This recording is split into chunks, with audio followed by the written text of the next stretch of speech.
আসসালামু আলাইকুম everyone, welcome village cooking মনির। আজ খুবই সহজ এবং মজাদার একটা শীতকালীন পিঠা তৈরি করে দেখাবো। এটা একবার দেখলে আপনিও খুব সহজে তৈরি করে নিতে পারবেন। আমরা অনেকে হাতে কাটা সেমাইটা খুব পছন্দ করি, কিন্তু এটা বানাতেও অনেক বেশি ঝামেলা মনে করি। তবে আপনি চাইলে আমি যে একটা সহজ পদ্ধতি দেখিয়েছি সেভাবেও তৈরি করে নিতে পারেন। এই সুশি পিঠাটা খেতে কিন্তু অনেক মজা, আর এই শীতের মধ্যে আমাদের নোয়াখালীতে কিন্তু এই পিঠাটা বেশি চলে। আশা করছি আজকের পিঠার রেসিপি আপনাদের কাছে খুব ভালো লাগবে এবং সহজ লাগবে। রেসিপিটা ভালো লাগলে একটা লাইক করে দিবেন। তাহলে চলুন কথা না বাড়িয়ে চলে যাচ্ছি মূল রেসিপিতে। প্রথমে চুলে একটা পাত্রে আমি এখানে 1.5 কাপ পানি দিয়ে দিয়েছি, 1 চা চামচ দিয়ে দিচ্ছি লবণ। এখন একটু নেড়ে চেড়ে দিচ্ছি আর পানিটা বলক আসা পর্যন্ত অপেক্ষা করছি।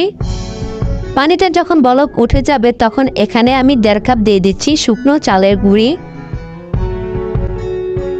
পানিতে গুঁড়ি দেওয়ার সাথে সাথে এখন নেড়ে ছেড়ে দিচ্ছি। এটা ঢাকনা দিয়ে 5 মিনিট অপেক্ষা করার দরকার নেই। এই পর্যায়ে এখন চুলার আঁচটা কিন্তু কমিয়ে দিতে হবে আর নেড়ে ছেড়ে ডো তৈরি করে নিতে হবে। তো খুব ভালো করে নেড়ে ছেড়ে আমি একটা ডো তৈরি করে নিয়েছি। আর হাতে নিয়ে যখন দেখবেন ডোটা হাতে লাগছে না, তখন বুঝতে হবে ডোটা হয়ে গিয়েছে। এখন এটাকে ঢাকনা দিয়ে আমি 5 মিনিটের জন্য এভাবে রেখে দিব। 5 মিনিট পরে একটা ছড়ানো পাত্রের মধ্যে আমি ঢেলে নিচ্ছি। এখন এটাকে আমি হালকা একটু ঠান্ডা হতে দিব। হালকা যখন ঠান্ডা হয়ে যাবে, কুসুম গরম অবস্থায় হাতে একটু পানি লাগিয়ে আমি ডোটাকে মথে নিব। এটা কিন্তু একবারে ঠান্ডা করে নেওয়া যাবে না, কুসুম গরম থাকা অবস্থায় ডোটাকে মথে নিতে হবে। মথার সময় ডোটা যদি টাইট মনে হয় তাহলে সেক্ষেত্রে হাতে একটু ঠান্ডা পানি লাগিয়েও কিন্তু ডোটাকে মথে নিতে পারেন। তো এটাকে আমি খুব ভালো করে মথে নিয়েছি। দেখতে পাচ্ছেন সফট একটা ডো তৈরি করে নিয়েছি। এখন এটাকে আমি 2 ভাগে ভাগ করে নিচ্ছি। একটা ভাগ আমি পাত্রের মধ্যে রেখে ঢাকনা দিয়ে দিচ্ছি, আর একটা ভাগ আমি গোল করে নিচ্ছি। এখন এই ডোটা দিয়ে আপনাদেরকে পিঠা তৈরি করে আমি দেখিয়ে দিচ্ছি। প্রথমে একটু শুকনো গুঁড়ি ছড়িয়ে দিচ্ছি। তো সবচেয়ে সহজ পদ্ধতিতে পিঠাটা তৈরি করে দেখাবো, তার জন্য আমাদের লাগবে একটা কাঁচি। তো কাঁচির মধ্যে কিন্তু আমি গুঁড়ি লাগিয়ে নিয়েছি। এখন কাঁচি দিয়ে আমি গুঁড়াটাকে কেটে নিচ্ছি। আর এখানে আমি পিঠাটা কিভাবে তৈরি করে নিচ্ছি একটু লক্ষ্য করে দেখুন, তাহলে বুঝতে পারবেন। এই পদ্ধতিতে পিঠাটা তৈরি করা খুবই সহজ। এভাবে পিঠাটা তৈরি করলে আমার কাছে মনে হয় ঝামেলাটাও কম, আর খুব তাড়াতাড়ি কিন্তু পিঠাটা তৈরি করে নেওয়া যায়।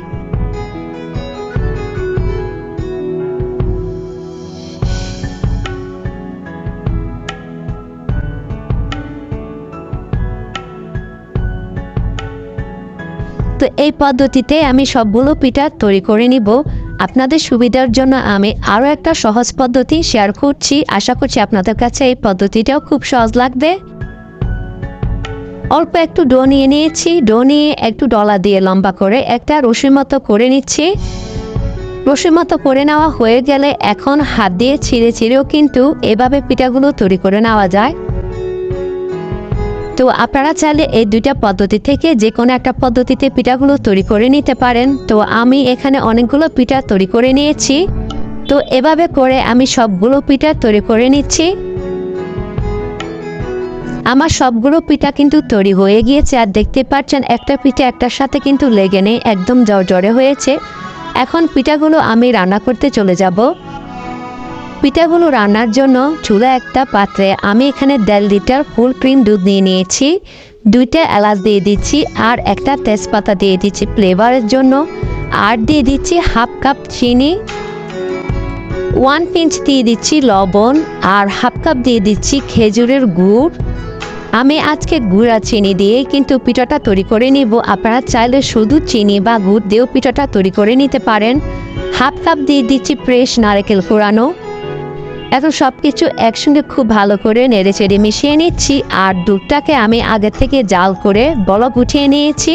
তার জন্য আমি দুধটাকে আর বেশি জাল করব না, জাস্ট শুধু গুড়টা গলে গেলে আমি পিঠাগুলো দিয়ে দিব। দুধটাকে আগে আমি জাল করে ঠান্ডা করে নিয়েছি, তারপর গুড়টা দিয়েছি। কারণ অনেক সময় দেখা যায় ভালো মানের গুড় না হলে গরম দুধে গুড় দিলে দুধটা ফেটে যায়, তখন দেখতে আর ভালো লাগে না। তো গুড়টা যখন গলে গিয়েছে, এখন আগে থেকে কেটে রাখা আমি পিঠাগুলো দিয়ে দিচ্ছি। দিয়ে আলতো হাতে হালকাভাবে নেড়ে চেড়ে দিচ্ছি। পিঠা দেওয়ার পরে এখন আলতো হাতে নেড়ে ছেড়ে দিয়ে আমি এটাকে 10 মিনিট রান্না করে নিব।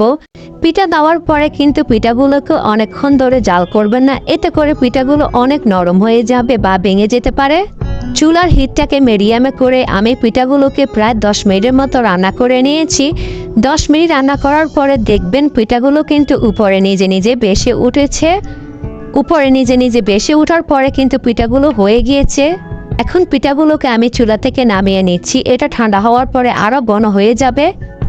যেমনটা বলেছিলাম, দেখতে পাচ্ছেন পিঠাগুলো ঠান্ডা হয়ে যাবার পরে দুধের শিরাটা কিন্তু আরও অনেকটা ঘন হয়ে গিয়েছে। যদি দুধের শিরাটাকে আরও ঘন করে নামান তাহলে পিঠাটা ঠান্ডা হয়ে যাবার পরে দুধের শিরাটা কিন্তু আরও ঘন হয়ে যাবে, তখন দেখতেও ভালো লাগবে না, খেতেও ভালো লাগবে না। এই পিঠাগুলো কিন্তু ঠান্ডা খেতেও ভালো লাগে, আবার গরম গরম থাকা অবস্থায় খেতে খুব ভালো লাগে। আর দেখি তো নিলেন কত সহজে পিঠাগুলো তৈরি করে নেওয়া যায়। অবশ্যই এই শীতে একবার হলো এভাবে চুই পিঠা বা সুশি পিঠাটা বাসায় ট্রাই করবেন, আর এটা খেতে কত মজা নিজেই বুঝতে পারবেন। আশা করছি আমার আজকের রেসিপি আপনাদের কাছে খুব ভালো লেগেছে এবং সহজ লেগেছে। রেসিপি ভালো লাগলে ভিডিওটাতে একটা লাইক করে দিবেন। সবাই অনেক বেশি ভালো থাকবেন, সুস্থ থাকবেন। আল্লাহ হাফেজ। Thank you for watching. For more updates, subscribe our channel. Like, comment and share. Thank you.